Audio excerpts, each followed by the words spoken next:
Os senhores estão felizes? Bom, relembrando, né? A época que o habitat natural era esse, né? Aqui era onde eu ficava 10, 12, 14 horas do meu dia, né? Fazendo uma das coisas que eu gosto pra caramba, que é pintura. Porém, a vida ela vai evoluindo de acordo com o que você põe como meta. E eu fui remanejado para outros setores. Consegui treinar, não foi um nem dois, foram vários pintores que passou aqui na firma e um deles acabou ficando aqui com a gente e está desempenhando aí o trabalho de acordo com o que é a proposta da nossa empresa, né? Que é a proposta que o cliente procura da gente. Então ele conseguiu aí, eu até brinco às vezes com ele, você se tornou melhor do que eu, você já superou, né? E a ideia é sempre essa, né? Você tem alguém que está passando um treinamento, você está tendo todo o suporte. Então você tem a obrigação de se tornar melhor que ele, né? Afinal, você está tendo um suporte que muitas das vezes essa pessoa que está te dando treinamento não teve esse suporte. E hoje, por incrível que pareça, essa pessoa que está fazendo pintura aqui no meu lugar já está treinando um próximo profissional. Então isso é muito importante, isso reflete no crescimento da firma, isso reflete no crescimento pessoal de cada profissional aqui dentro. E aí, uma das perguntas que sempre caía também, na época que eu gravava os vídeos de pintura, Jonathan, por que pintar o capô montado? E é muito simples. Primeiro, questão de logística, né? Questão tempo. Imagine que o funileiro, ele fez o gabarito da frente do veículo, ele alinhou já a peça, tá tudo certinho. Aí vai o montador, desmonta a peça, passa para o setor de preparação. O setor de preparação vai preparar a bacaninha. Você já vai ter aí uma mão de obra de desmontagem que, no meu ver, é desnecessário. Sem falar na questão de espaço. A oficina ela é carente de espaço. Qualquer oficina. Você pode ter um barracão de 1.000 metros, um barracão de 150 metros, de acordo com a sua proposta de trabalho, e sempre vai faltar espaço. Simples assim. Então a gente economiza a questão de tempo-hora trabalhada no veículo, a gente economiza questão de espaço e depois economiza na montagem final, né? Quantas oficinas não passam por esse terceiro problema aqui, né? Desmonta a peça, faz a parte de lixamento, preparação, pintura, na hora que vai montar a peça, quem disse que o montador consegue fazer um alinhamento? E perceba, não é o problema do montador. Querendo ou não, a peça ela sofre algumas nuances na hora que está lixando ela. Então não estou falando que o montador não consegue alinhar. Não é, mas ele vai acabar tendo que investir um pouco mais de tempo que poderia ser colocado em outra área, porque ele está tendo que alinhar uma peça que já foi alinhada, ou seja, configura-se, na minha opinião, um retrabalho nessa questão. E um outro detalhe, na fábrica é pintado assim, é pintado montado. Então, para quem tá com a gente desde o início aí, sabe que eu sempre procurei copiar a fábrica que fabrica o veículo. Então o que eles fazem lá eu tento reproduzir aqui na nossa firma da melhor maneira possível, sem deixar perder em nada em segurança, em qualidade e produtividade, cujo a junção desses três itens vai gerar a rentabilidade da sua firma. Então vamos lá. Então a gente fala um pouco dessa questão aí de tempo, armazenamento, né, espaço, logística com as peças. Imagine vocês ainda vai entrar a capa do para-choque aqui na frente. A capa não vai ser pintado montado nesse caso em específico. Na época, quando eu fazia vídeos de pintura, em algumas situações de branco pérola, tricote, eu tinha todo esse cuidado de pintar a peça montada, justamente para não dar diferença de cor. E aí você vai avaliar. Bom, para-choque está aqui, simples assim. Imagine que esse capô tivesse que entrar junto. Então já ia ter menos espaço aqui com o capô e para-choque, ok? Sem falar que nesse caso aqui eu evito a tão temida diferença de cor, né?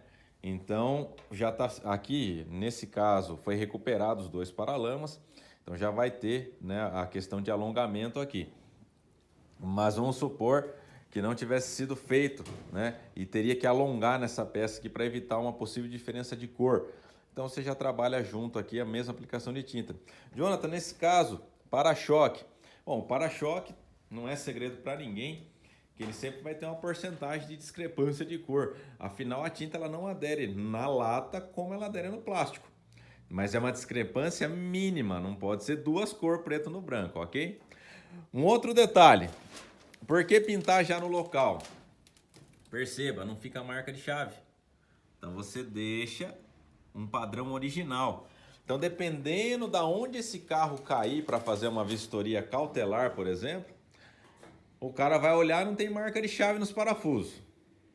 Ele vai analisar a pintura, não tem diferença de cor, diferença de gramatura. Afinal, a peça está sendo pintada junta.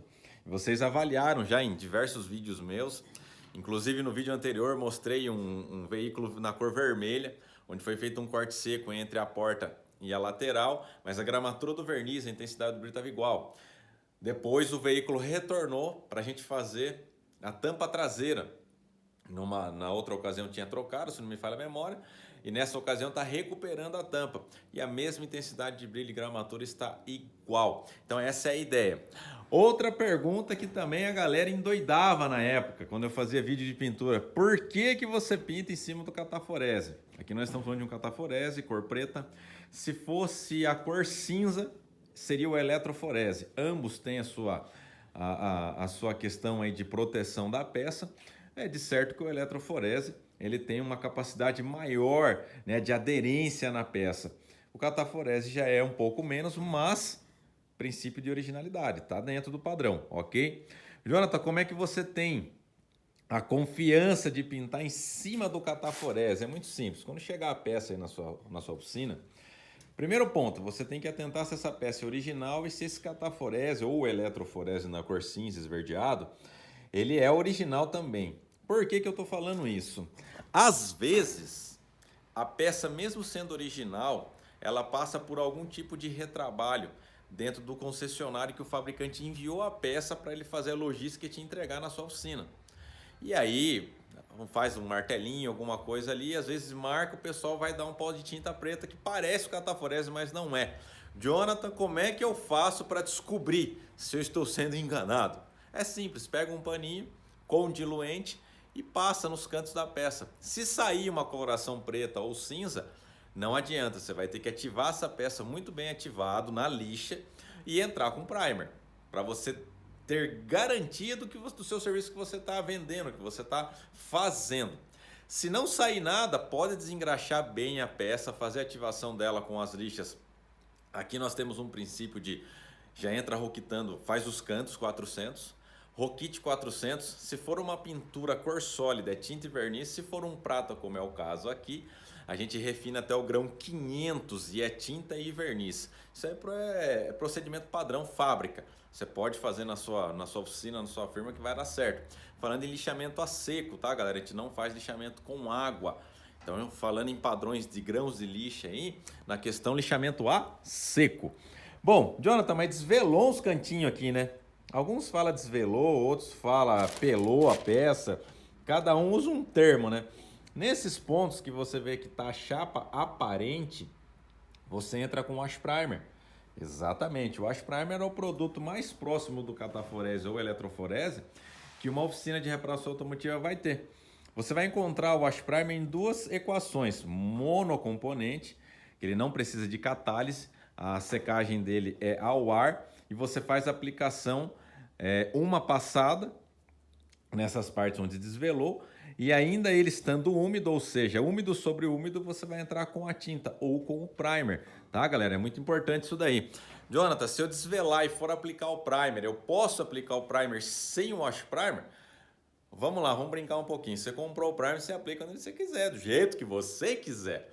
Mas a regra é clara, se apareceu a chapa crua, ficou a chapa nua, para evitar uma corrosão ou um futuro desplacamento, entra com o wash primer. A função dele é essa.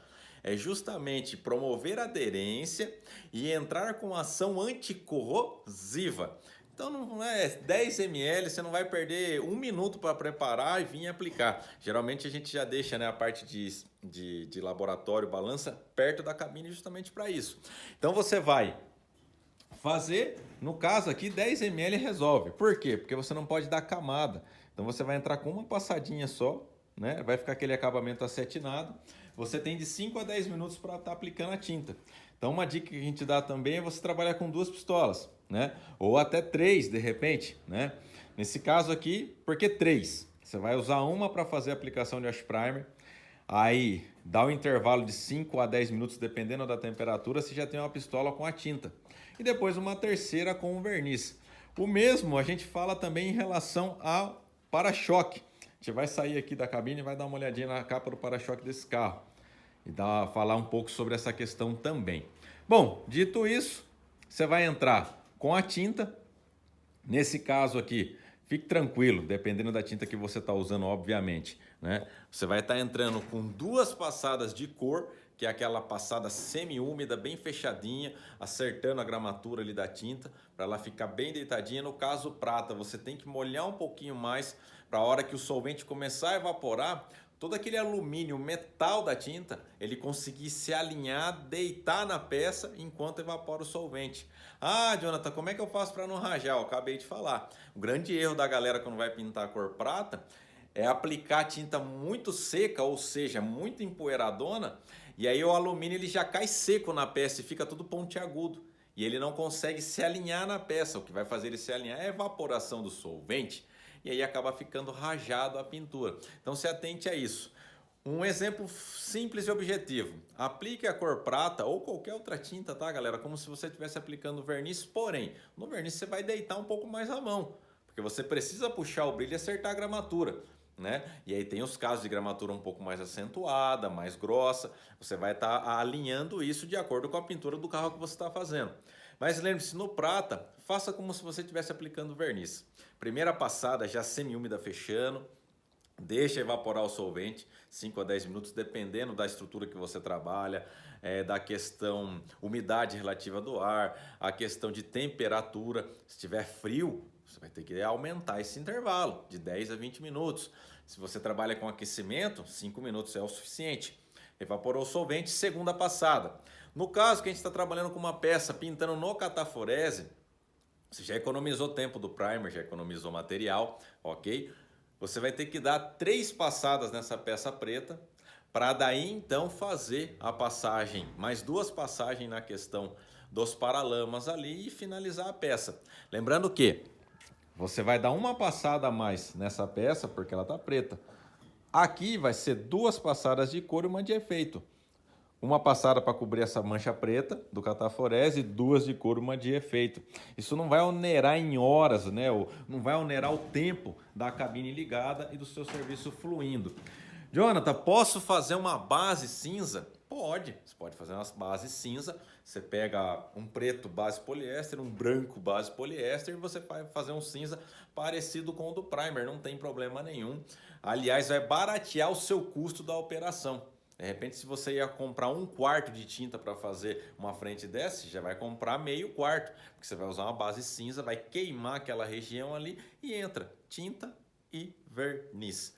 Parte de verniz, não seja econômico, economia porca. Verniz você tem que seguir o que está na lata. É de 2 a 3 passadas, é de 1 a 2 passadas. Não, esse verniz é um verniz alto sólido, cerâmico, uma passada resolve. Está escrito na instrução de uso, pode fazer.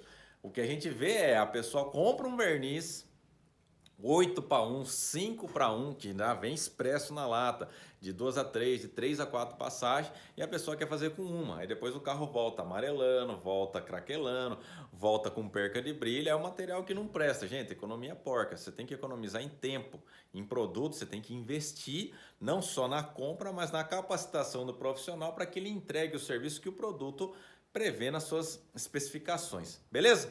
Galera, espero que vocês tenham gostado. A gente vai falar um pouquinho de para-choque daqui a pouco. E eu aguardo vocês até o próximo vídeo. Valeu!